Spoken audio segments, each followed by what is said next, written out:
ayusin at ipagtanggol ang Office of the Vice President. So nandun tayo sa protect the Office of the Vice President na isa sa mga, of course, duties ng Vice President. Next question, Kat Domingo, ABS-CBN. Ma'am, still on this topic, mayroon pong ibang mga political analysts who are saying that who are accusing you of using your visit to Naga as a diversionary tactic, allegedly, doon sa mga intrigues sa inyo sa House of Representatives, particularly the budget hearing. Your defense to this, ma'am?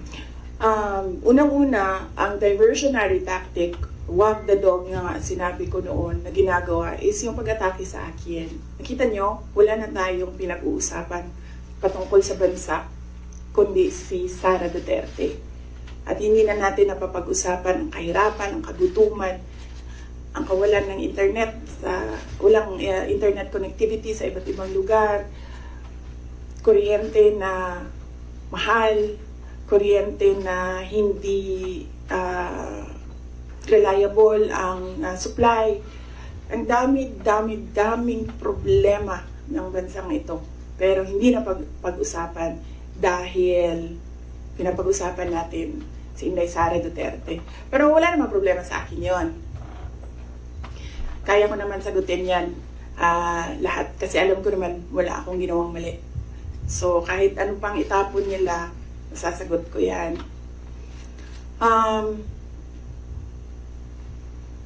So hindi ko na sila actually maintindihan.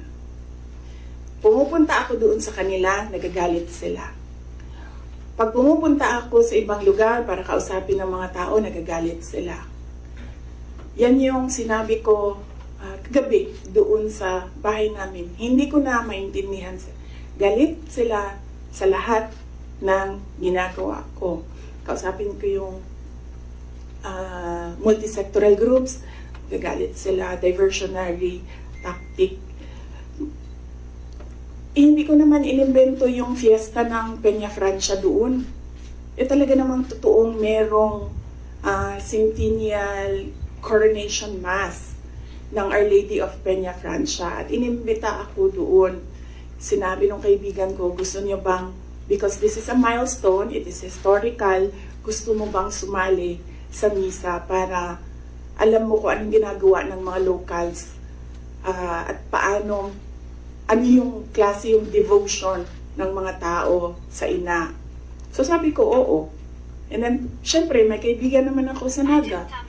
May mga kaibigan ako sa Naga. So binisita ko sila. Kasama nung aking pagpunta doon. And syempre, nandoon na kami. Malapit na ang daet. Sabi ko sa mga kaibigan ko sa daet, magkita tayo. And then pagdating ko ng Kinsons, pumunta si Mayor sa akin, sabi niya, meron kaming Takbuan Festival na nangyayari ngayong week na ito, doon sa kanila, Takbuan Festival. Apparently, ito yung festival ng birthday ni Wenceslao Vinsons.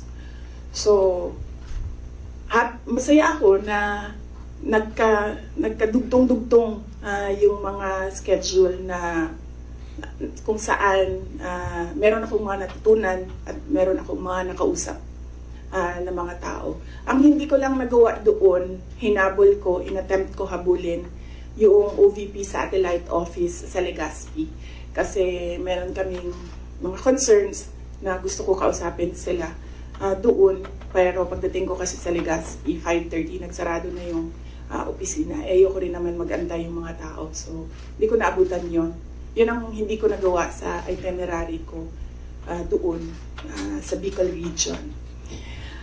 So, hindi ko na alam. Galit sila kung makipag-usap ako sa tao. Galit sila pag pumunta ako doon sa kanila. Hindi ko na rin alam. Kailangan ko ba magpaalam? Kakain na ako? Aalis na ako? Hindi ko na sila maintindihan. So, kailangan ko rin siguro magpaalam sa kanila kasi pupunta akong Cordillera sa susunod na mga araw para lang malaman na nila. Pupunta po ako sa Cordillera kasi merong isang senior citizen na babae doon na naghahanap sa akin. Gusto daw niya ako kausapin.